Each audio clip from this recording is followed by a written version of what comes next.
ভাই, জি ভাই বলেন। 100 বিরিয়ানির প্যাকেট লাগতো, দেওয়া যাইবো? জি অবশ্যই। কোনো পার্টির জন্য নাকি? যদি পার্টির জন্য হয় তাহলে কিন্তু আমাদের এখানে করতে পারেন। না না, পার্টির জন্য না। ওই আমার এক প্রতিবেশী গত 3 দিন আগে মারা গেছে। তো আমি চাইতেছি উনার হয়ে আমার পক্ষ থেকে 100 গরিব দুঃখী মানুষদেরকে খাওয়াইতে।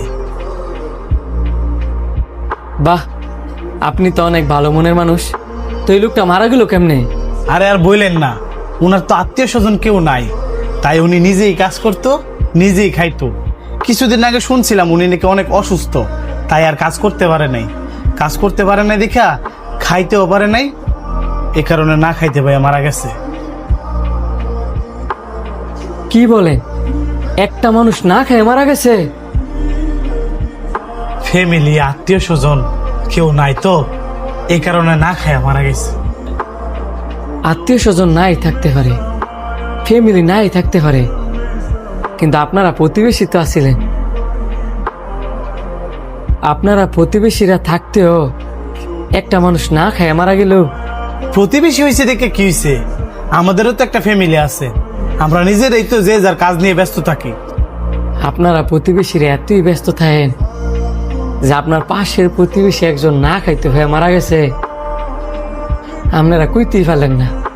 আর অথচ লোকটা মারা যাওয়ার পরে ওই লোকটার হইয়া আপনি এসে এখন বলতেছেন যে 100 বিরিয়ানি নিবেন গরিব দুঃখীরে খাওয়াইবার লেগিয়া। এই যে আজকে আপনি 100 বিরিয়ানি প্যাকেট নিতেছেন গরিব মানুষে খাওয়াইবার লেগিয়া, এই খাবারটা যদি ওনারা সঠিক সময় দিতেন হয়তোবা উনি আজকে পৃথিবীতে বাচ্চা থাকতো। আপনার ফ্যামিলির পরে হচ্ছে আপনার প্রতিবেশী। আপনি জানেন আমাদের রাসূল সাল্লাল্লাহু আলাইহি সাল্লাম প্রতিবেশী নিয়ে কি কয়ে গেছে? আমাদের নবীজি বারবার কয়ে গেছে, যে ব্যক্তি আল্লাহকে আমাদের নবীকে বিশ্বাস করে সে যেন কখনো তার প্রতিবেশীকে কষ্ট না দেয়।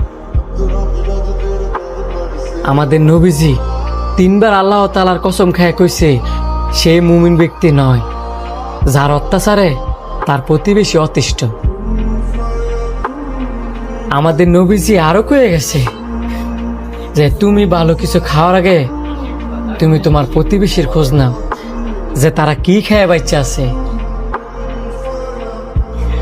আমাদের নবীজি এইভাবেও কয়ে গেছে যে আপনারা যদি তরকারি রান্না করেন ওই তরকারিতে যাতে ঝোল বাড়ায় দেওয়া হয়, যাতে করে ওইখান থেকে আপনি আপনার প্রতিবেশীরে দিতে পারেন।